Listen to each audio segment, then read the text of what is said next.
ఏమిటో తెలిపే సాక్షి, క్రమమైన మార్గమేమిటో చూపే సాక్షి, ఉన్నతున్నట్టు చూపే సాక్షి, సత్య సాక్షి, ఉన్నతున్నట్టు చూపే సాక్షి, సత్య సాక్షి, సత్య సాక్షి, సత్య సాక్షి, సత్య సాక్షి, సత్య సాక్షి.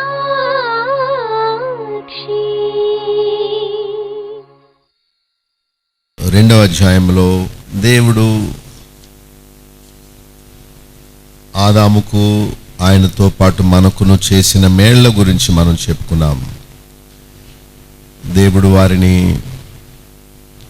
ఎంతగానో దీవించాడు, వారి కొరకు ఒక దినాన్ని ఇచ్చాడు, వారికి వాన కురిపించాడు, నేలను ఆవిరితో తడిపాడు,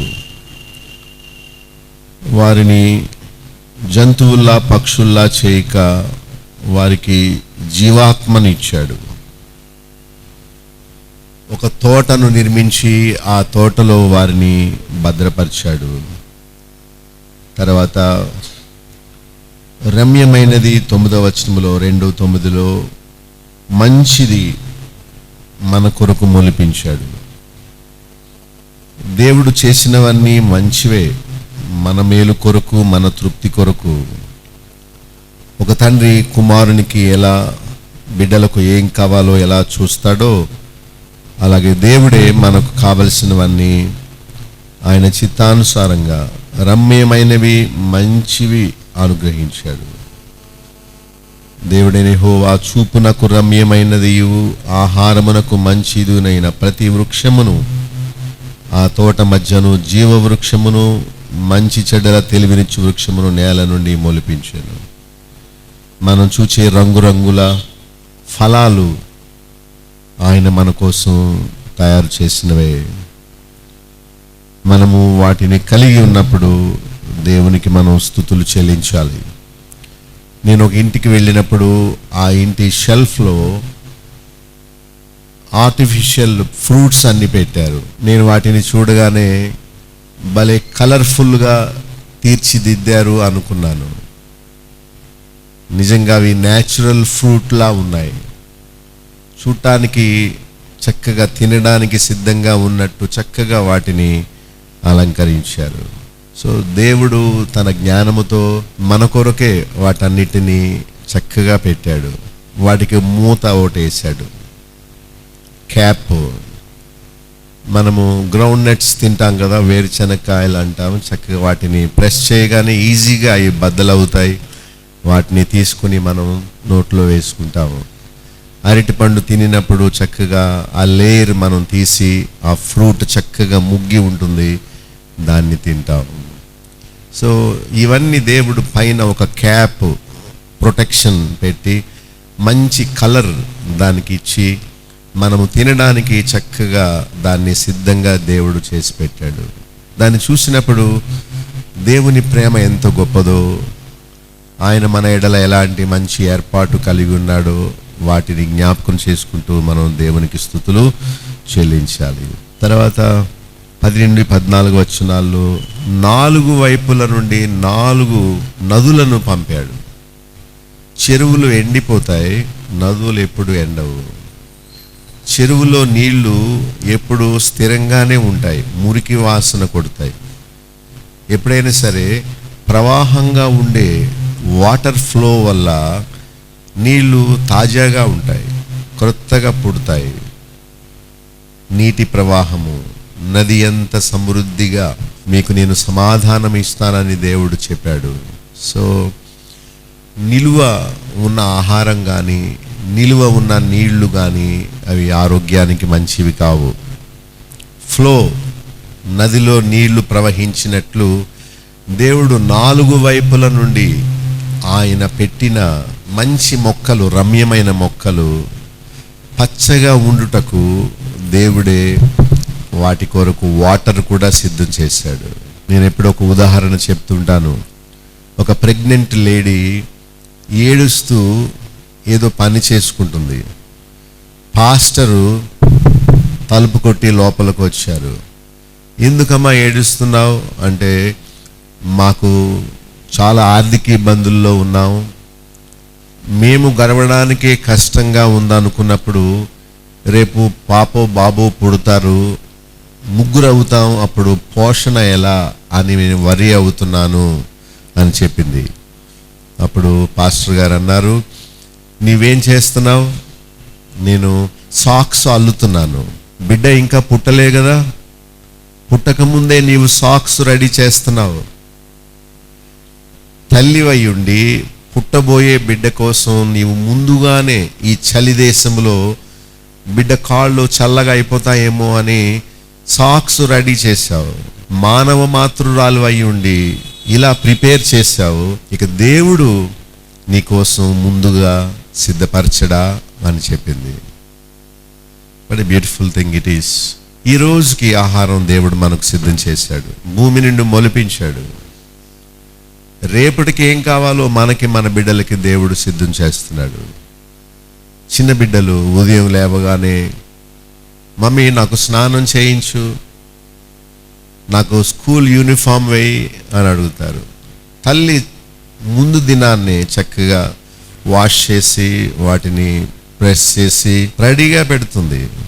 ఫుడ్ కూడా వాడు లేచి బ్రష్ చేసుకుని మమ్మీ ఆకలి అని వస్తాడు. మదర్ చక్కగా సిద్ధపరుస్తుంది. ఈలోక తల్లులై ఉండి మీరు మీ పిల్లలకు ఏం కావాలో చక్కగా ఇవ్వగలుగుతున్నప్పుడు నేను మీకు ఇవ్వనా అంటున్నాడు. సో దేవుని ఎడల కృతజ్ఞత అనేది మనకు పొంగి రావాలి. ఇవన్నీ నాకు నీవు దయచేసావు, నీకు స్తోత్రాలు అని. అలా మనందరం ఫ్రూట్స్ తింటాం, జ్యూస్ తాగుతాం, కలర్ఫుల్ బట్టలు వేసుకుంటాం. దేవుడే వాటిని మన కొరకు సిద్ధపరిచాడు. మరి ఆదాము దగ్గరికి అవ్వను తీసుకురాగానే ఆదాము మంచి పద్యాన్ని చెప్తున్నాడు. తనేమి ఒక కవి కాదు, కానీ దేవుడు చేసిన మేలును జ్ఞాపకం చేసుకుని స్వతహాగా తనలో నుండి ఆరాధన స్తుతి బయటకు వస్తుంది. సో మనందరం దేవుడు మన కొరకు వీటన్నిటిని చేశాడు. చూడండి, 5వ వచనములో వాన కురిపించాడు, 6వ వచనములో నేలను ఆవిరితో తడిపాడు, 7వ వచనములో జీవాత్మనిచ్చాడు, 8వ వచనములో తోటను నిర్మించి దానిలో పెట్టాడు, తర్వాత 9వ వచనములో రమ్యమైన మంచివి మన కొరకు మొలిపించాడు, 10 నుండి 14 వచనాల్లో మనకి సమృద్ధి అయిన నీళ్లు. నది అనగానే ఏంటి? నీళ్లు, సమృద్ధి. నదిలో ఎంత సమృద్ధిగా నీళ్లు ఉంటాయో దేవుడు మనకు కూడా అలాంటి సమృద్ధి ఇచ్చాడు. తర్వాత 15వ వచనంలో బాధ్యతలు ఇచ్చాడు. ఒకవేళ మనకెవరికి పని లేదనుకోండి, ఏం చేస్తాం? ఉదయమే లేచి టిఫిన్ తిని మళ్ళా పడుకుంటాం. మన జీవితానికి సంతోషం ఉండునట్లు దేవుడే మనకు కొన్ని బాధ్యతలు ఇచ్చాడు. భర్తను చూసుకునే బాధ్యత, భార్యను చూసుకునే బాధ్యత, పిల్లల్నిచ్చి వాళ్ళను సంరక్షించుకునే బాధ్యత, ఒక ఇల్లు, ఒక మందిరం, ఒక సంఘం, ఒక రెస్పాన్సిబిలిటీ దేవుడే మనందరికీ ఇచ్చాడు. కనుక వాటిని బట్టి కూడా దేవునికి మనం స్తుతులు చెల్లించాలి. తర్వాత 17వ వచనంలో ఆజ్ఞలు కట్టడలు ఇచ్చాడు. ఒకవేళ మనకు ఆజ్ఞలు కట్టడలు లేవనుకోండి, మనం ఏమైపోతాం? చనిపోతాం.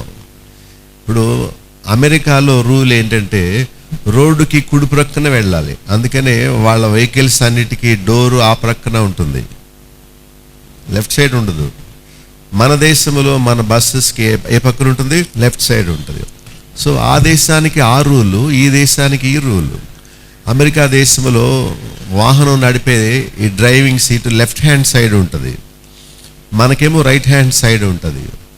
సో కొన్ని రూల్స్ రెగ్యులేషన్స్ ఉన్నాయి.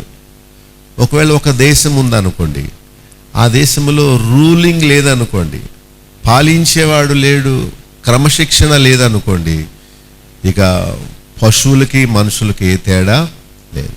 సో మనల్ని అవి ఇవి ఇచ్చి దేవుడు దీవించడం మాత్రమే కాదు, మనకు ఆజ్ఞలు ఇచ్చాడు. దేవుడిచ్చిన ఆజ్ఞల్ని బట్టి దేవునికి మనం స్తుతులు చెల్లించాం. 18వ వచనంలో సాటి అయిన సహాయాన్ని ఇచ్చాడు. ఇవన్నీ దేవుడు మనకు చేసిన మేళ్లే. 19వ వచనంలో ఈ సృష్టికి పేర్లు పెట్టమన్నాడు. పెట్టమని చెప్పి వాటిని ఆయన దగ్గరకు రప్పించాడు. ఇది కూడా ఎంత రమ్యమైన విషయమో. ఏనుగును తోలుకురాగలమా మనం? సింహాన్ని తీసుకురాగలమా?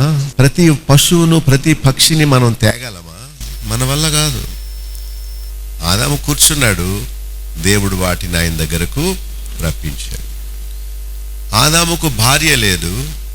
దేవుని సంకల్పములో, దేవుని ఉద్దేశములో మృదువైన అందమైన స్త్రీని, తనకు సంతోషం కలిగించే స్త్రీని మరి పురుషుని దగ్గరికి చక్కగా రెడీ చేసి తీసుకొచ్చాడు. Women are made beautiful. స్త్రీలను దేవుడు చాలా చక్కగా తయారు చేశాడు. మగవాళ్ళు గట్టిగా ఉంటారు అనుకోండి, స్త్రీలు చాలా మృదువుగా, చాలా శుతిమెత్తగా, చాలా అందంగా దేవుడు తయారు చేశాడు. నా కోసం నా భార్యను సృష్టించాడు, మీకోసం మీ భార్యలను అలా దేవుడే సిద్ధపరిచాడు. ఆయన కూర్చున్నాడంతే, ఇలా పడుకున్నాడంతే. ఆయనకు ఆపరేషన్ చేసి రిబ్బు ప్రక్కటెముకను తీసి అక్కడ పెట్టి స్త్రీ అవుగాక అన్నాడు. ఇప్పుడు స్త్రీ అయింది. సో ఆదాముకు ఏం కావాలో అవన్నీ దేవుడు సిద్ధపరిచి ఆయన కాళ్ళ దగ్గరకు తీసుకొచ్చినట్లు మనకు ఎప్పుడు ఏం కావాలో దేవుడే దయచేస్తున్నాడు. అవునా కదా? రాత్రి భోజనం చేశారా? ఫ్యామిలీ ఉందా మీకు? సంతోషంగా ఉన్నారా? ఆరాధన అంటే ఇవన్నీ నాకు ఇచ్చావు. పోనీ ఆదాము అడిగాడా నాకు మంచి అవ్వను తీసుకురా అన్నాడా? లేదు. మీరు అడుగక మునిపే మీకు ఏది అవసరమో ఆయనకు తెలుసు. ఇందాక చెప్పాను, తల్లి భోజనం టైంకి సిద్ధం చేస్తుంది, బిడ్డ అడగడు. కానీ తల్లికి తెలుసు ఏ టైంలో వాడికి ఆకలేస్తుందో, వాడికి బట్టలు ఎప్పుడు అవసరమో, ఎప్పుడు నిద్రపోతాడో, ఇవన్నీ తెలుసు. అలా దేవుడు మనకు ఇవన్నీ దయచేస్తున్నాడు కనుక దేవునికి స్తుతులు చెల్లించాలి. 22లో వాటన్నిటినీ ఆయన దగ్గరకు తీసుకొచ్చాడు. 23, 24 వచనాల్లో ప్రేమ ఇచ్చాడు, వారి మధ్యలో ఐక్యత ఇచ్చాడు, కుటుంబాన్ని ఇచ్చాడు, హత్తుకొనెను అని రాసి ఉంది. అంటే 24 చివరిలో వారు ఏక శరీరమై ఉందరు. మీకు తెలుసా, ఎవరైనా మనల్ని కౌగులించుకుంటే మనకు ఎంత తృప్తిగా ఉంటుందో. కానీ బయట లోకం మనుషులు మనల్ని తాకకూడదు. ఆదాము ఒంటరిగా ఉన్నాడు, హవ్వ దగ్గరికి రాగానే వాళ్ళిద్దరు ఇలా పట్టుకున్నారనుకోండి, అదెంత గ్రేట్ కంఫర్టో. ఏడ్చే వాళ్ళను దగ్గరికి తీసుకొని గుండెకు హత్తుకొని, క్రై, ఏడవద్దు, పర్వాలేదు, నేనున్నాను కదా, ఇలా చూడు అనే ఆదరణ సాటి మనిషి ఇంకో మనిషికి ఇవ్వడం చాలా గొప్ప విషయం. ఈ తృప్తిని దేవుడు ఇవ్వలేడు కదా, కానీ దేవుడు మనిషి ద్వారా మనకు ఇవ్వగలుగుతాడు. మంచి లైఫ్ పార్ట్నర్స్ ఉండడం ఒక మంచి బ్లెస్సింగ్. పెళ్లిలో చెప్తుంటారు, భార్య దొరికిన వానికి మేలు దొరికిన. దేవుడు ఇచ్చిన మంచి పార్ట్నర్ని బట్టి దేవునికి స్తుతులు. కొన్ని మిస్అండర్స్టాండింగ్స్ ఉండొచ్చు, ఉండకపోతాయా? కొన్ని మిస్అండర్స్టాండింగ్స్ ఉన్నప్పటికీ, కొన్ని విషయాల్లో కొంత ఇబ్బందిగా ఉన్నప్పటికీ దేవుడిచ్చిన పార్ట్నర్. సో ఆనాడు ఆదాము ఇవన్నీ మేళ్లే. 1, 2, 3, 4, 5, 6, 7, 8 ఎన్ని లెక్క పెట్టుకుంటున్నామో. సో ఇవన్నీ ఆరాధన సమయంలో మీకు గుర్తు చేసినప్పుడు మీ హృదయం ఉప్పొంగిపోయి, ఎస్, నాకు అది ఇచ్చావు, ఇది ఇచ్చావు, ఇది ఇచ్చావు, ఇది ఇచ్చావు, థ్యాంక్ యూ, నీకు స్తోత్రాలు. ఎవరు ఇవ్వగలరు ఇవన్నీ? నేను అడగకుండానే ఇవన్నీ ఇచ్చావు. ఆనాడు ఒంటరిగా ఉన్నాడని ఆదాము ఇవన్నీ సప్లై చేశావు, నాకు ఇచ్చావు, నాకు అంతకంటే ఎక్కువ ఇచ్చావు. ఆనాడు ఆదాముకి మంచి ఫోన్ ఉందా? అవ్వబోతే వెతుక్కోవడానికి వెళ్ళాలి. ఇప్పుడైతే ఫోన్ చేస్తే చాలు, ఎక్కడికి వెళ్ళావని చెప్తే వచ్చేస్తున్నానని చెప్తారు. సో ఆయనకి 10 ఉంటే మనకు 10,000 ఇచ్చాడు. సో ఇవన్నీ పొందిన మనం దేవునికి తిరిగి కృతజ్ఞతలు తెలిపేదే ఆరాధన. మనం వాక్యాన్ని ఉపయోగించుకుంటున్నాం అంతే దేవుణ్ణి స్తుతించడానికి. ఇప్పుడు 3వ అధ్యాయం చదువుకున్నాం. దీనిలో ఒక ముఖ్యమైన సంగతిని మనం ఆలోచన చేయాలి. ఆరాధన అంటే దేవునితో సహవాసం చేయడం. దేవుడిచ్చిన తలంపు ఏంటంటే వాళ్ళు సాతానుతో సహవాసం చేస్తున్నారు కదా, సాతానుతో మాట్లాడుతున్నారు. సాతాను వేసే ప్రశ్నలకు వీరు సమాధానం చెప్పడం, ఇలా వాడితో మాట్లాడుతున్నారు. అయితే తర్వాత మనం చూస్తే దేవుడు వాళ్ళని పిలిచాడు, ఆదామా ఎక్కడా అని. సో సాతానుతో ఫెలోషిప్ చేసేవాళ్ళు దేవుని నుండి దూరం అయిపోతారు. అయితే దేవునితో సహవాసం చేసేవారిని దేవుడు కరుణిస్తాడు. సాతాను వారిని పాడు చేస్తాడు, దేవుడు మనల్ని ఉద్ధరిస్తాడు. ఈ విషయమే బైబిల్ అంతటికీ ఆదికాండం 3వ అధ్యాయం ఒక విచారకరమైన అధ్యాయం. 2వ అధ్యాయంలో అంతా మంచిదే, కానీ 3వ అధ్యాయంలో అంతా చెడ్డదైపోయింది. చూద్దాం. 1వ వచనంలో, యెహోవా చేసిన సమస్త భూజంతువులలో సర్పము ఎలా ఉండెను? యుక్తిగలదై ఉండెను. యుక్తి అనే మాట అర్థం ఏంటంటే మోసకరమైన తెలివి. అతను ఎవరో పాట కట్టాడు, నా యుక్తంతయు నా శక్తి అంతయు నీకు ఇస్తాను అని, నా మోసం నీకు చూపిస్తానని దేవుడితో అనడం తప్ప ఒప్ప? తప్పు. నీ యుక్తి వద్దు దేవుడికి. యుక్తి అనేది ప్రజలను మోసపరిచే తెలివి, జ్ఞానముగా అవతల వాళ్లను వంచే తెలివిని యుక్తి అంటారు. కుయుక్తి, యుక్తి, ఈ మాటలు మంచివి కావు. దేవుడు చాలా సృష్టిని చేశాడు, వాటిలో సర్పము చాలా యుక్తి గలదని రాస్తుంది. సాతాను ఒక ఆత్మ, వాడికి శరీరం ఉండదు, ఎవరొకరిని ఆవరించాలి. దేవుడు కూడా ఆత్మ, ఆయన మనలాంటి మనిషి కాడు, ఆయనకు స్వరూపం ఉండదు. ఆయన ఒక మానవుని ఆవరిస్తాడు, ఆయన లోపలకు వచ్చి వారిని వశం చేసుకుంటాడు. అలాగే దురాత్మ కూడా. సాతాన్ అనేవాడు ఒక మనిషి కాడు, కంటికి కనిపించడు. స్పిరిట్ అనేది, ఆత్మ అనేది కంటికి కనిపించదు. అయితే వాడు కొన్నిసార్లు పశువుల్లోకి వెళ్తాడు. పశువుల్లోకి వెళ్ళి ఆ పశువును మాట్లాడింప చేస్తాడు. దేవుని ఆత్మ కూడా గాడిదలోకి వెళ్ళి గాడిదను మాట్లాడింప చేసింది. ఇప్పుడు ఆత్మ పొసెస్ అంటారు. డీమన్ పొసెస్డ్ అంటే అర్థం ఏంటంటే దురాత్మ పట్టడం, దురాత్మ వశం చేసుకోవడం. ఇప్పుడు హవ్వ ఒంటరిగా ఉంది, ఆదాము ఎక్కడో పని చేసుకుంటున్నాడు. ఎప్పుడు ఇద్దరు ఉన్నప్పుడు సాతాను శోధించడు. ఎప్పుడైతే ఒంటరిగా అమెరికా వెళతారో అక్కడ సాతాను ఒక ఆమెలో ప్రవేశించి శోధిస్తాడు. అందుకనే భార్యాభర్తలు ఎప్పుడు కలిసి ఉండాలి. ఉన్నప్పుడు శోధన ప్రవేశించే అవకాశం ఉండదు. షాప్కి వెళ్ళినా, ఊరికి వెళ్ళినా, చుట్టాల ఇంటికి వెళ్ళినా, పెళ్ళికి వెళ్ళినా ప్రక్కన భార్య లేక భర్త ఉన్నప్పుడు శోధనలో పడిపోకుండా ఉండాలి. కావాలని కూడా తీసుకుని వెళ్ళడం వల్ల పాపం చేయకుండా మనల్ని మనం కాపాడుకోగలుగుతాం. ఇప్పుడు ఎడబాటు వచ్చింది, విడిచిపెట్టి తనను దూరములో ఉంచి హవ్వ ఒంటరిగా ఉంది. ఉన్నప్పుడు సాతాను ఏ జంతువులో ప్రవేశించి ఆమెను మోసం చేద్దామా అని ఆలోచన చేశాడు. దేనిలో ప్రవేశించాడు? యుక్తి గల దానిలో ప్రవేశించాడు. సాతాను మంచి వాళ్ళను ఉపయోగించుకోడు. మోసపు ఉద్దేశాలు, వ్యభిచార తలంపులు ఉన్న వాళ్ళని సాతాను ఉపయోగించుకుంటాడు. సరే, అందరినీ ఉపయోగించుకోడు సాతాను. ఇప్పుడు దొంగ నోట్లు మార్చాలి, మీ దగ్గరికి నా దగ్గరికి వస్తే మనం ₹1,00,00,000 ఇస్తామన్నా ఏమంటాం?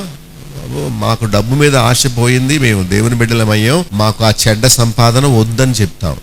కానీ మనలో ఎవరైనా డబ్బు ఆశ కలిగిన వాళ్ళు ఉన్నారనుకోండి, వాళ్ళని సాతాను చాలా ఈజీగా వాడుకుంటాడు. చూసారా?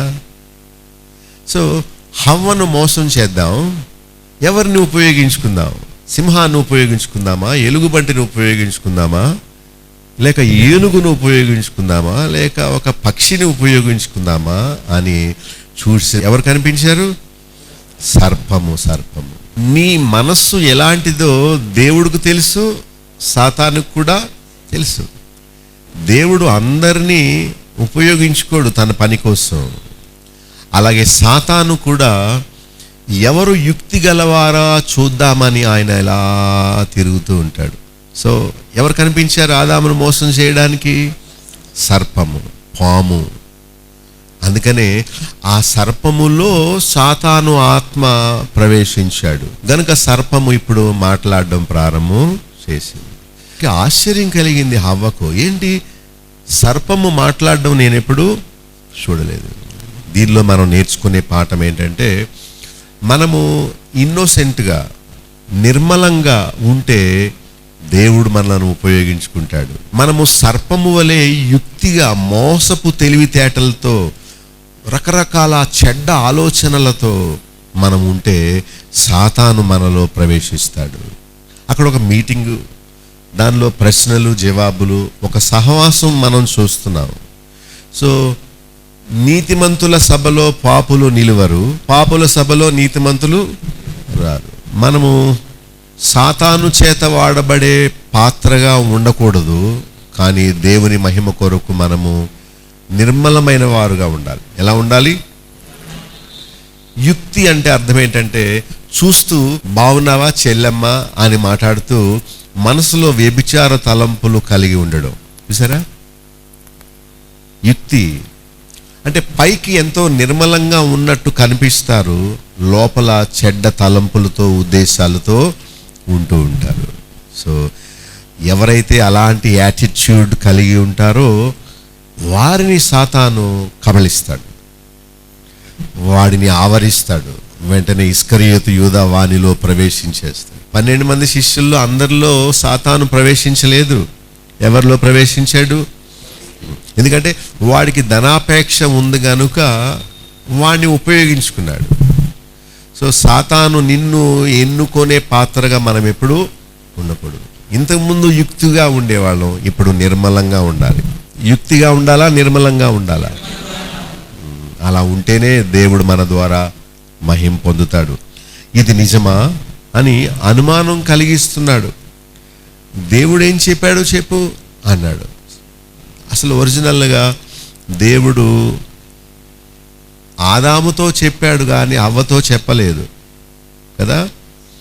కానీ ఆదాము హవ్వకు చెప్పాడు. ఆడవాళ్ళకి జ్ఞాపక శక్తి ఎక్కువ ఉంటుంది, మగవాళ్ళకు ఉండదు. ఏమన్నా ఈవేళ మన పెళ్లి రోజు తెలుసా అని ఈమె గుర్తు చేస్తే కానీ అతనికి జ్ఞాపకం ఉండదు. అంటే మగవాళ్ళు పిచ్చోళ్ళని కాదు, వాళ్ళకు వేరే విషయాలతో ఈ ట్యాంక్ నిండిపోయి ఉంటుంది.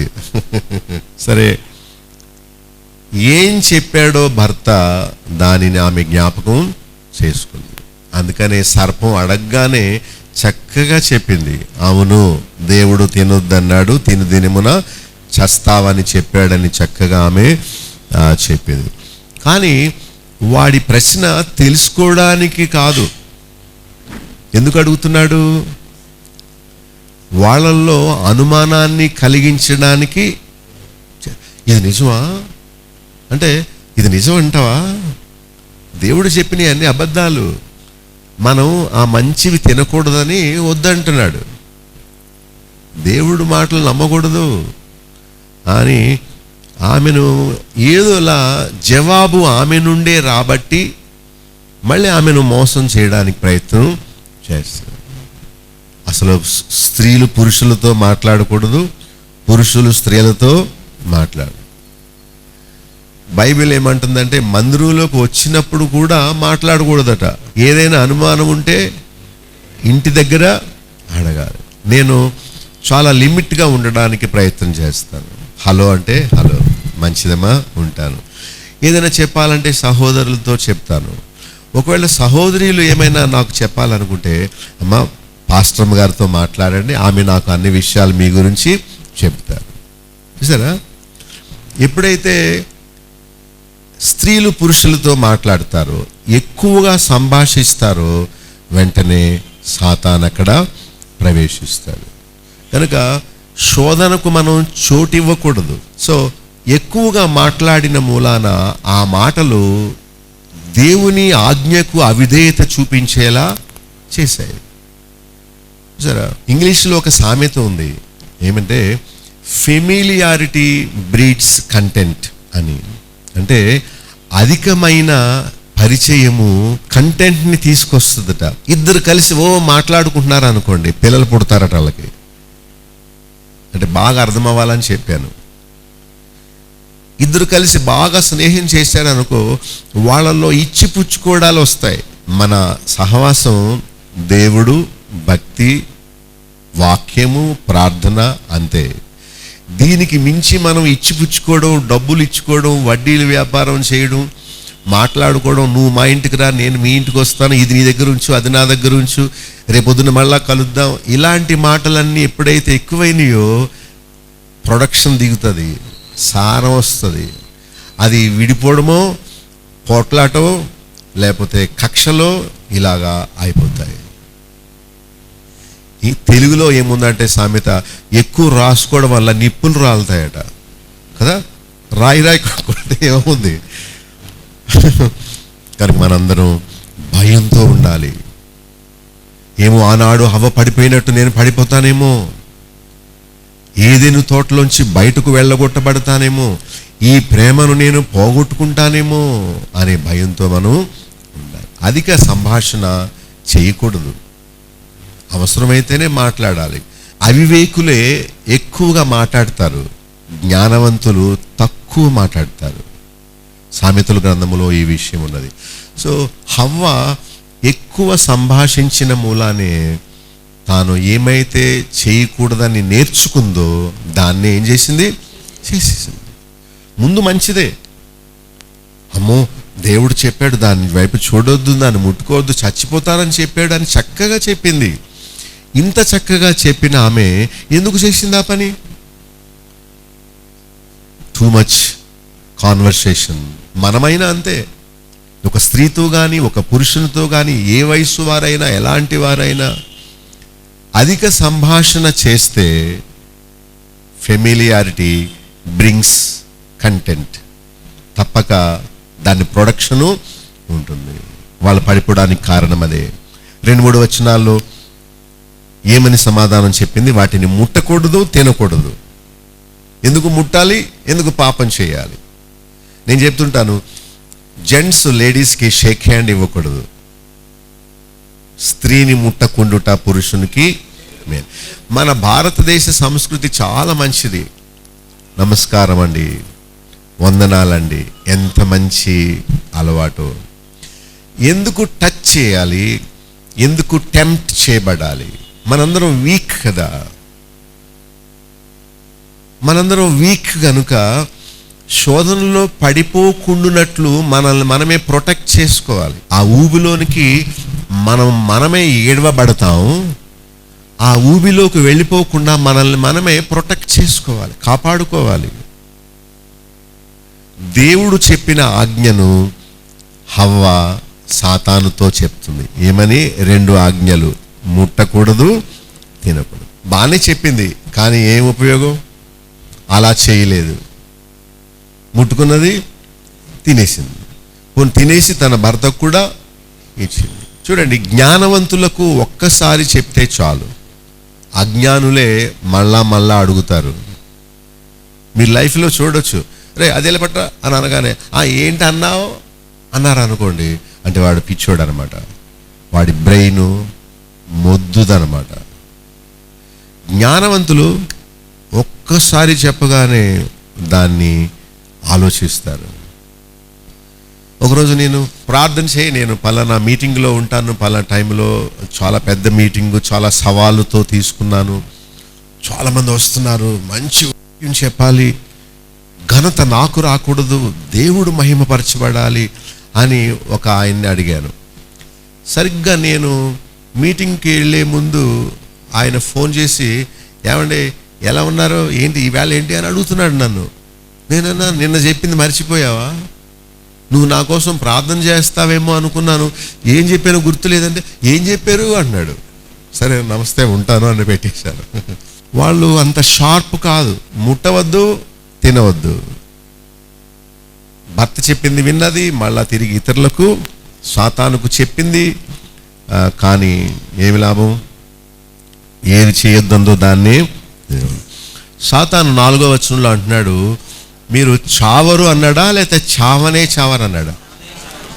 సరే, అంటే అబద్ధాన్ని కొంచెం జాగ్రత్తగా చెప్పాలి. చావరు అంటే నమ్మరు, కానీ చావనే చావరు. దేవుడేమో మీరు నిశ్చయముగా చచ్చెదరని చెప్పాడు. వీడు కూడా అబద్ధాన్ని చాలా గట్టిగా చెప్తున్నాడు. ఏమని? మీరు చావనే చావు. ఇప్పుడు నిర్ణయం తీసుకోవాల్సింది దేవుడా సాతానా మనమా? మనమే. సో వాడు కూడా అబద్ధాన్ని గట్టిగా చెప్తున్నాడు.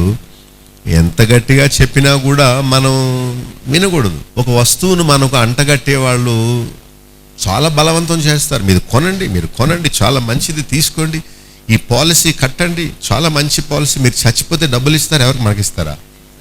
వెనకాల వాళ్ళకి ఇస్తారు. వాళ్ళకి ఇస్తే ఉపయోగం. చావకుండా చేసేది ఏదైనా ఉంటే చెప్పాలి, చచ్చిపోయాక డబ్బు వచ్చేది ఎందుకు మనకి? సో చాలా ఒత్తిడిస్తారు. సాతాను కూడా అలాగే ఆమెను బలవంత పెట్టింది. 3 విషయాలు చెప్పాడు సాతాను 5వ వచనంలో. ఏంటి చెప్పండి అవి? మీ కన్నులు తెరవబడతాయి, తర్వాత మీరు మంచి చెడ్డలను ఎరిగిన వారు అవుతారు, 3వది దేవతల వలె. ఈ 3 అబద్ధమా కరెక్టా చెప్పాలి? 2 కరెక్టే, 1 అబద్ధం. వాళ్ళ కళ్ళు నిజంగా తెరవబడ్డాయి.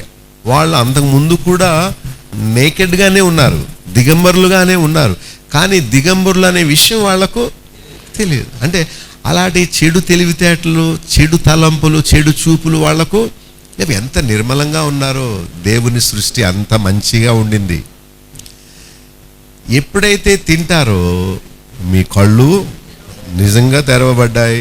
2వది కూడా నెరవేరింది, మంచి చెడ్డలాలు ఎరిగిన వారు అవుతారు. అందుకని 7వ వచనంలో ఏమనుంది? వారి కళ్ళు తెరవబడ్డాయి. 2వది ఏమైంది? వారు దిగంబరులని. సో వాడు చెప్పింది అబద్ధమా నిజమా? సగం అబద్ధం, సగం నిజం. 50% అబద్ధాలు, 50% మొత్తం అబద్ధం చెప్తే నమ్మం కదా. సో వాడు కొన్ని శాంపిల్స్ మంచి ఇస్తాడు, ఆ తర్వాత డూప్లికేట్ ఇస్తాడు. వాడు ఎంత యుక్తి, ఎంత కన్నింగ్ అంటే, ఇప్పుడు దొంగ ఎవరైనా మన ఇంటికి నిక్కర వేసుకొని, గళ్ళ చొక్కా వేసుకొని, నల్ల కళ్ళద్దాలు పెట్టుకొని, మెడలో హ్యాండ్ కర్చీఫ్ కట్టుకొని, ఆయిల్ రాసుకొని పట్టుకుంటే జారిపోయేలా వాడు ఎలా వచ్చి నీ బంగారం ఇచ్చేసి నేను పొడి చేస్తాను అన్నాడు అనుకోండి, మనం పారిపోతాం. దొంగ ఎప్పుడు అలా రాడు. వాడు చాలా మనకంటే నీట్గా వస్తాడు.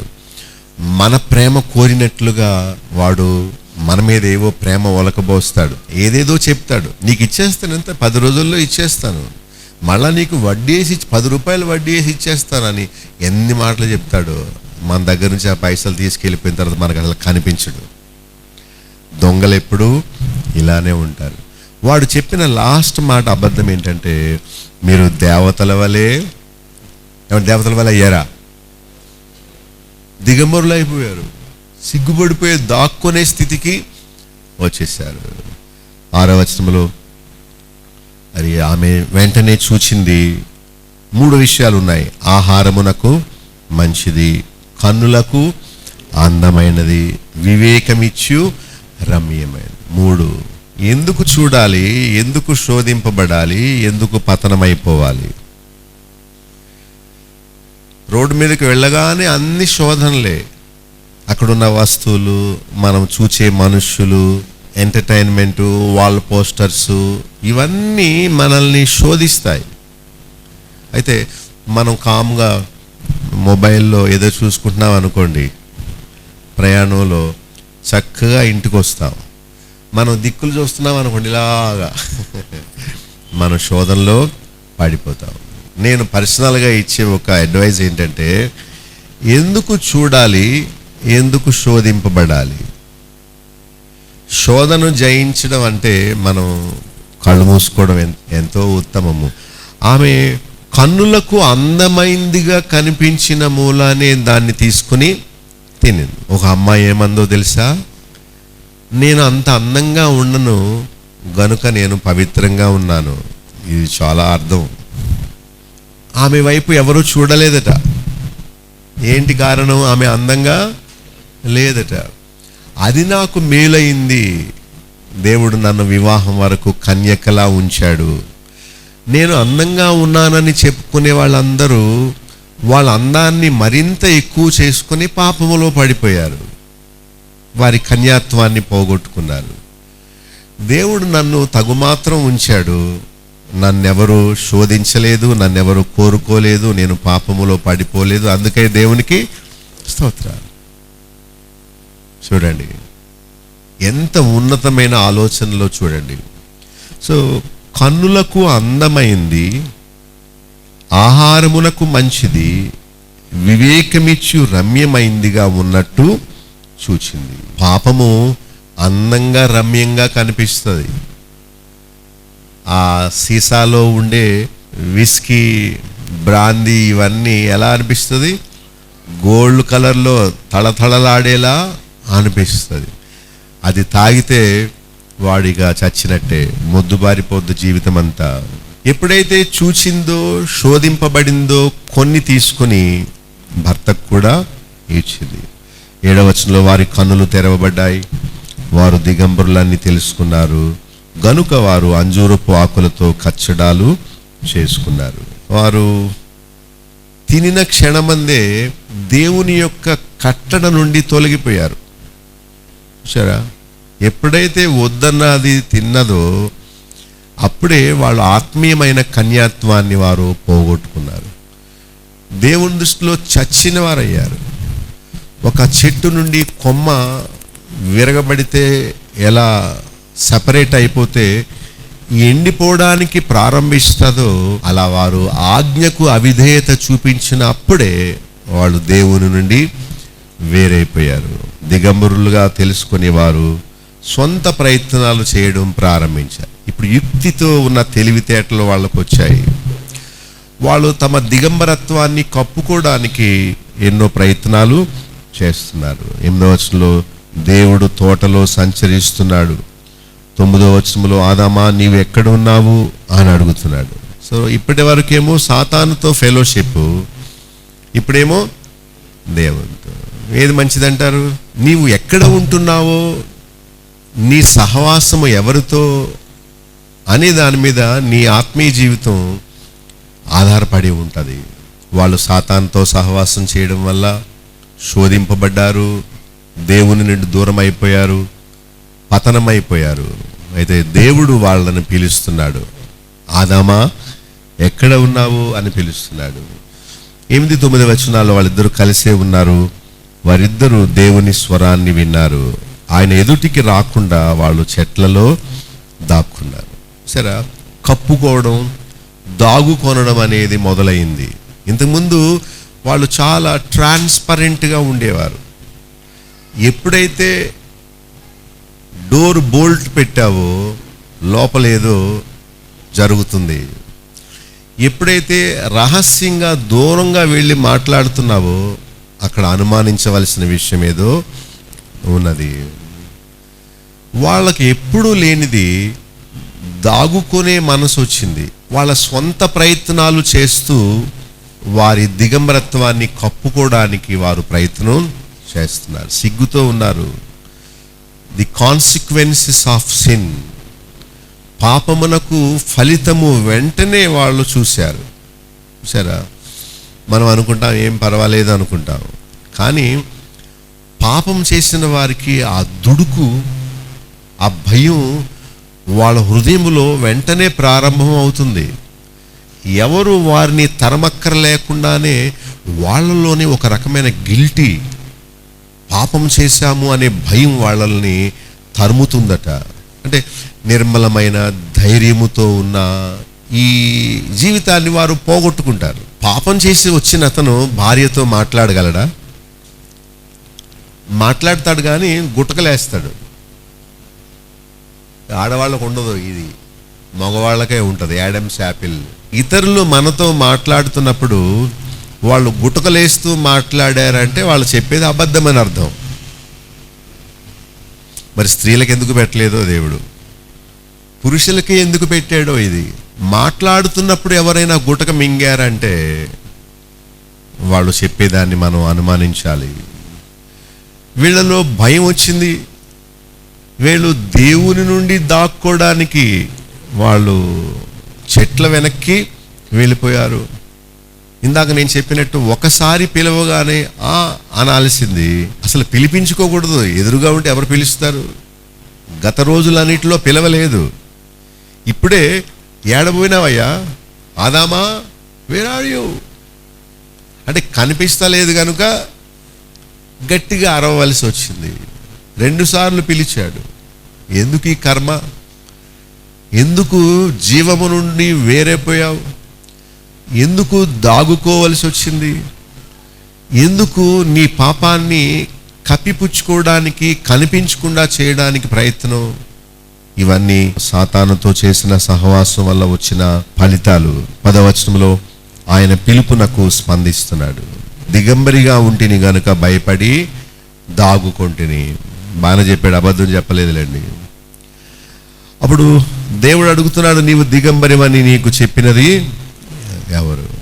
తినకూడని ఫలమును నీవు తిన్నావా?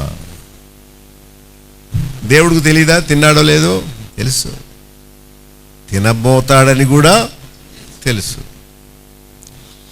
కానీ ఒక ప్రశ్న ఏంటంటే, తాను బలహీనుడని దేవుడికి తెలిసినా నాకు లోబడతాడో సాతానుకు లోబడతాడో చూద్దామని దేవుడు ఫ్రీ విల్, స్వాతంత్ర్యాన్ని. ఒక విషయం నాకు కొంచెం ఆశ్చర్యం కలిగించింది. 22వ వచనం చివరిలో, కాబట్టి అతడు ఒకవేళ తన చేయి చాచి జీవవృక్ష ఫలమును కూడా తీసుకుని తిని నిరంతరము జీవించునేమో. నేమో అంటే ఏంటి? ఒకవేళ అంటే దేవుడికి తెలియదా? ఇది చాలా ఇబ్బందితో కూడిన ప్రశ్న. చాలామంది అడుగుతారు ఏమనంటే, ఆదామవ్వలు బలహీనులని తెలుసుండి కూడా దేవుడు ఎందుకు వాళ్ళ ముందు పెట్టాడు అని. చిన్న తలంపు ఇస్తాను.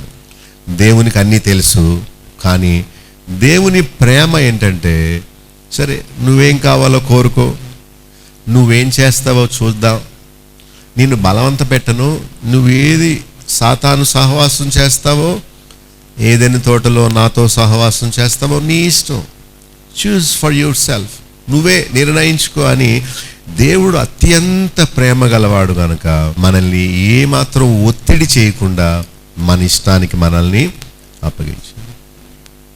ఇప్పుడు సండే రాని వాళ్ళందరికీ నేను ఫోన్ చేసి, ఎందుకు రాలేదమ్మా నువ్వు అని అడగడం మంచిదా, లేకపోతే వస్తే వస్తారు లేకపోతే లేదని మీ ఇష్టానికి విడిచిపెడితే ఇష్టమా? ఎవరిష్టానికి వారిని విడిచిపెడితే మంచిది.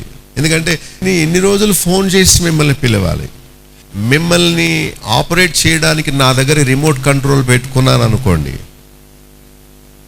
వాళ్ళు దేవుడు పెట్టుకున్నాడు అనుకోండి, మనల్ని లేపడం, పండబెట్టడం, పంపడం, రచ్చేలా చేయడం ఆయనే రిమోట్ కంట్రోల్ ఆపరేట్ చేస్తున్నాడు. చూడండి, కార్లు ఉంటాయి కదా, చూసారా మీరు? అక్కడ కారు వెనక్కి రావాలో సైడ్కి వెళ్ళాలో ఇక్కడ నుంచి తిప్పితే వస్తుంది. అలా మనకి ఇష్టమా? దేవుని ప్రేమ. ఆదామవ్వలారా, మీ ముందు జీవవృక్షాన్ని పెట్టాను, దాన్ని తింటే అసలు మీరు చావరు. ఆ ప్రక్కన మంచి చెడుల తెలివినిచ్చే వృక్షాన్ని కూడా పెట్టి, దాన్ని తినొద్దు, దీన్ని తినండి, అయినా మిమ్మల్ని బలవంతం చేయను, మీ ఇష్టమే. సో స్వాతంత్ర్యాన్ని ఇవ్వడం కూడా దేవుని ప్రేమ. మనల్ని కట్టిబడేయలేదు. మనల్ని ఆయన ఆపరేట్ చేయట్లేదు, మన ఇష్టానికి మనల్ని విడిచిపెట్టాడు. సరే, దేవునికి తెలుసు కానీ అడుగుతున్నాడు, ఎందుకు చేసావు ఇలాంటి పని? వెంటనే ఆదాము, ఐఎమ్ సారీ, నన్ను క్షమించు, నేను తొందరపడ్డాను అంటే సరిపోను. దేవుడు క్షమాపణ ఇచ్చి ఇంకొకలా వారిని పునరుద్ధరించేవాడేమో. కానీ ఈ ఆదాము సారీ చెప్పాడా? నువ్వు చేసావు ఇదంతా అంటున్నాడు. ఒక అడ్వకేట్ నాకు ఏమని సలహా ఇచ్చాడో తెలుసా? ఎవరన్నా వచ్చి ఇలా చేసేవేంటి అని నిన్ను నిందిస్తే నీవు అంతా నీ వల్లే అయిందని అతనే పెట్టే, అప్పుడు వాళ్ళు వెళ్ళిపోతారని చెప్పాడు. దొంగ సలహా, మంచిది కాదు అది. చూడు, లోకంలో సైతాను ఇచ్చే తలంపులు ఇలా ఉంటాయి. దేవుడు తన సేవకుని ద్వారా మన పొరపాటు మనకు చూపించినప్పుడు మనము నెపములు వేయకుండా, వాళ్ళని వీళ్ళను బ్లేమ్ చేయకుండా మనం ఒప్పుకోవడం చాలా ఉత్తమం. ఇంగ్లీష్లో బ్లేమ్ గేమ్ అని ఉంటుంది. బ్లేమ్ అంటే ఇతరుల మీద నింద వేయడం, ఇతరుల మీద నేరం మోపడం. ఎందుకు తిన్నావయ్యా అంటే, నువ్వు తెచ్చావే అవ్వను, నేను ఒంటరిగా ఉన్నప్పుడు నాకే ఇబ్బంది లేదు, పెళ్లి చేసుకున్నాకే నాకు కష్టాలు మొదలైనవి అని చెప్పాడు దేవుడు. ఇదంతా నువ్వు చేసావు. నేను ఒంటరిగా ఉన్నప్పుడు ఆ కాయ జోలికి వెళ్ళలేదు, వాటి వైపు చూడలేదు, నువ్వు వద్దన్నా కాబట్టి దాన్ని చూడడం మానేశాను. ఇదిగో తెచ్చిపెట్టావు కదా కొంపటి, ఇప్పుడు ఈమె నన్ను శోధించింది, అయినా నువ్వు నాకు ఈమెను తీసుకొని రాకుండా ఉంటే నేను తినేవాడిని, తప్పంతా నీది అని తన మీద ఉన్న ఆ బ్లేమ్ని అవతల వాళ్ళ మీద నెట్టేస్తున్నాడు.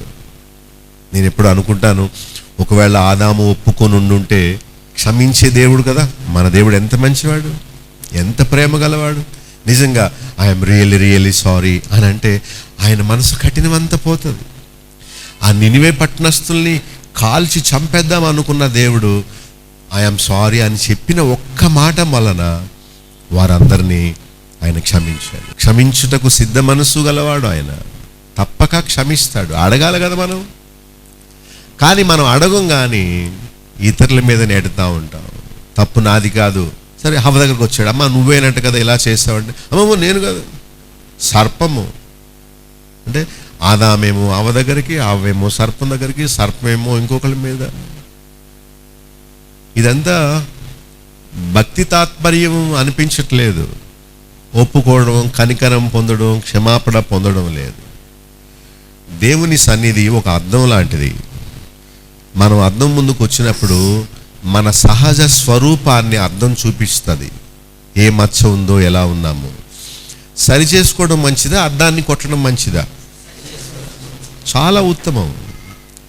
ఎందుకు చేసేవయ్యా ఇలాంటి పని అని అడగగానే తాను సారీ చెప్పడం మానేసి తిరిగి దేవుడి మీద, అవ్వ మీద నింద మోపుతున్నాడు. 13వ వచనంలో స్త్రీ జవాబు చెప్పింది, సర్పము నన్ను మోసపుచ్చినందున తింటిని. మళ్ళీ సర్పం మీద పెడుతుంది. సాతాను మనలను శోధించగలడే గాని మన చేత బలవంతంగా పాపము చేయించలేడు.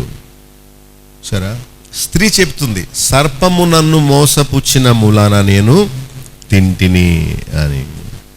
నిజంగా ఆలోచిస్తే అవ్వ పతనం అవ్వడానికి కారణం సర్పమా లేక తానేనా? తానే. సర్పం పని సర్పం చేస్తుంది. ఇప్పుడు నీ బ్యాగ్ రోడ్డు మీద పెట్టి ఇలా చూస్తున్నావు, నువ్వు వాల్ పోస్టర్ వైపును అటు ఇటు చూస్తున్నావు. దొంగల పని దొంగల్లో, వాళ్ళ పని అంతే కదా. ఎవడో పిచ్చోళ్ళగా అటు ఇటు చూస్తూ ఉంటాడో వాళ్ళ పని వాళ్ళు చేసుకుని వెళ్ళిపోయారు. ఇప్పుడు తప్పు వీడిదా దొంగదా? మనం ఎప్పుడైతే అజాగ్రత్తగా ఉంటామో దొంగవాడు వాని పనివాడు చేసుకుని వెళ్ళిపోతాడు. సరే, 14వ వచనంలో సర్పముతో దేవుడు చెప్తున్నాడు, నీవు దీన్ని చేసినందున నీవు శపించబడదువు, కడుపుతో ప్రాకుచు మన్ను తింటావు అని దేవుడు సర్పాన్ని శపించాడు. 15వ వచనంలో స్త్రీని శపిస్తున్నాడు, నీకును నీ సంతానమునకు వైరము, అది నిన్ను తల మీద కొట్టును, నీవు దాన్ని మడిమ మీద కొట్టుదు. 15వ వచనం సువార్తకు దేవుడు చెప్పిన ప్రవచనం అది. 16వ వచనంలో స్త్రీకి శిక్ష పెట్టాడు. ఏమన్నాడు? నీ ప్రయాస, నీ గర్భవేదన హెచ్చిస్తాను, వేదనతో నీవు పిల్లల్ని కంటావు, నీ భర్త నిన్ను ఏలును అని. ఆదాముతో ఏమని శపించాడు? 17వ వచనంలో నీ నిమిత్తము నేల శపించబడుతుంది, నీ బ్రతుకు దినములన్నీ ప్రయాసతోనే. ఇప్పుడు చక్కగా పండ్లు కాయలు మొలిచే భూమి, ముండ్ల తొప్పలు గచ్చ పొదలు మొలిపిస్తాయి. నీవు నేలకు తిరిగి చేరు వరకు ఏం కారుస్తావు? చెమట కారుస్తావు. అయితే మనం దేవుణ్ణి ఆరాధించుటకు ఈ అధ్యాయాన్ని చదువుకున్నాం కనుక దేవుని స్తుతించడానికి మనం కొన్ని తలంపులు ఆలోచిద్దాం. 8వ వచనములో వారు అవిధేయులైనప్పటికీ దేవుడైన యెహోవా స్వరము విని వారు యువతలకు వచ్చారు. దేవుడు ఎంతో దుఃఖించాడు, ఎంతో నమ్మి వారికి ఇవన్నీ 2వ అధ్యాయంలో చూసాం కదా, ఇవన్నీ వారికి ఇచ్చి లైఫ్ పార్ట్నర్ని కూడా ఇచ్చి ఇంత చేస్తే వాడు దేవుని మాట మానేసి సాతాను మాట విన్నారు. ఎంత బాధ కలుగుతుంది చూడండి. మన పిల్లలు మనకు అవిధేయత చూపించినప్పుడు మనం ఎంత బాధపడతామో. అసలు నేను కానీ ఆ స్థానంలో ఉంటే వీళ్ళ ముఖం ఎప్పుడు చూడకూడదు, వీళ్ళిద్దరిని చంపేసి కొత్త ఆదామును అవ్వను నిర్మిద్దామని అనుకునేవాడిని. ఎందుకంటే మనం తయారు చేసిన వస్తువు అది మనం చెప్పినట్టు విననప్పుడు ఏం చేస్తాం? ట్రాష్ డస్ట్బిన్లో పడేస్తాం. కానీ దేవుడు అలా చేశాడా? చెప్పండి. అవిధేయత చూపింది నేను నువ్వే. వాళ్ళ గురించి ఆలోచించొద్దు. మనం వద్దన్న పని చేశాం, దాక్కున్నాం, సిగ్గులో ఉన్నాం, అవమానములో ఉన్నాం, దేవునికి దూరం అయిపోయాం. ఆయన పిలుస్తున్నాడు, ఆదామా ఎక్కడ ఉన్నావు? మనకు మేలు చేసిన వాళ్ళకి మనం కీడు చేశామనుకోండి, వాళ్ళు మనల్ని శత్రువుల్లా చూస్తారు, కానీ ఎవరు మనల్ని పిలవరు. పోతే పోనీ, వీళ్ళను దిగంబరులుగా వదిలేద్దాం, వాళ్ళ కర్మ వాళ్ళు అనుభవిస్తారు అన్నాడా? లేదు. పిలిచాడు. ఏమైంది నీకు? ఎందుకు దాక్కున్నావు? ఎందుకు ఇలాంటి పని చేశావు? నేను నీకు కావలసినవన్నీ ఇచ్చాను కదా, ఎందుకు తిన్నావు అని ఆయన స్వరము వినిపించి మాట్లాడుతున్నాడు. మనం కూడా, దేవా నేను వాళ్ళ వల్లే తప్పిపోయాను, అయినా మీరు నన్ను విడిచిపెట్టలేదు, నన్ను మళ్ళా పిలిచావు, నన్ను క్షమించావు, నన్ను బాగు చేయడానికి సంకల్పించావు అని మనం దేవుణ్ణి స్తుతిద్దాం. 7వ వచనంలో వాళ్ళ దగ్గర నుండి కచ్చడాలు తీసివేసి 21వ వచనంలో వారికి చర్మపు చొక్కాయిలు తొడిగించాడు. 10వ వచనంలో వారి భయమంతా తీసివేశాడు. ఈ ఆకులు కప్పుకోవడం అంటే అర్థం ఏంటంటే తమ స్వంత ప్రయత్నాలు చేసి సిగ్గును కనబడకుండా చేసుకోవడం.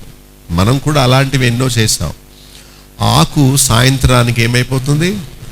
ఎండిపోయి రాలిపోతుంది. మళ్ళా క్రొత్త ఆకును వాళ్ళు తెచ్చుకోవాలి. అలా మన ఆత్మీయమైన దిగంబరత్వాన్ని కప్పుకోవడానికి మనం ఏవేవో ప్రయత్నాలు చేసేవాళ్ళం, వాటి వల్ల ఏ ఉపయోగం లేదు. అందుకనే తండ్రి అయిన దేవుడు కుమారుడనే గొర్రె పిల్లను వధించి ఆ చర్మము తీసి మనకు చొక్కాయలు, అంటే మన దిగంబరత్వాన్ని కప్పడానికి ఒక పశువు వధింపబడింది. ఆ పశువే ఎవరు? యేసు ప్రభు. పోతే పోనీ అని విడిచిపెట్టలేదు. పిల్లవాడు అడిగాడు, I am shameful, please cover me, నన్ను కప్పు, నేను సిగ్గుతో ఉన్నాను, నేను తప్పు చేసి తల ఎత్తుకోలేకుండా ఉన్నాను, నా కోసం ఏదో ఒకటి చెయ్యి, నేను కుట్టుకున్న ఆకులు రాలిపోయాయి, అందరూ నన్ను దిగంబరిగా చూస్తున్నారు, ఈ అవమానాన్ని నేను భరించలేను, నన్ను కప్పు, నన్ను దాచు. వాళ్ళు ఎంత భయంతో ఉన్నారు అంత దేవుడికి తెలుసు. అందుకనే పశువుని వధించి దాని చర్మాన్ని తీసి వారికి చక్కగా పర్మనెంట్ లెదర్ ఎలా ఉంటుంది? పర్మనెంట్ ఆకుకిని లెదర్కి తోలుకి ఎంత తేడా ఉందో చూడండి. యేసుక్రీస్తు ఆనాడు చనిపోకపోతే ఈనాడు మన ఆత్మ రక్షణ అనే వస్త్రాన్ని మనం ధరింపగలుగుని వాళ్ళము. చూడండి, ఇదంతా వినిన మనం, నేను దాక్కున్నాను, నేను పాపం చేశాను, నీ ముందుకు రాలేకపోయాను, నా కొరకు నీ కుమారుణ్ణి పంపి ఆయన్ని వధించి ఆయన ద్వారా నాకు ఈ నీతి వస్త్రాన్ని ఇచ్చి నా సిగ్గును కంపినందుకు నీకు స్తోత్రం. So the beauty of worship is this. ఆరాధన అంటే ఇదే. చూడండి, ఆరాధన యొక్క మాధుర్యాన్ని మనం తెలుసుకోవాలి. మనందరం పాపం చేసాం, అవునా కాదా? పాపం చేసిన మూలాన దేవునికి ముఖం చూపించుకోలేకుండా దూరంగా వెళ్ళిపోయి కప్పిపుచ్చుకోవడానికి ఎన్నో ప్రయత్నాలు చేశాం, అవన్నీ రాలిపోయేవే.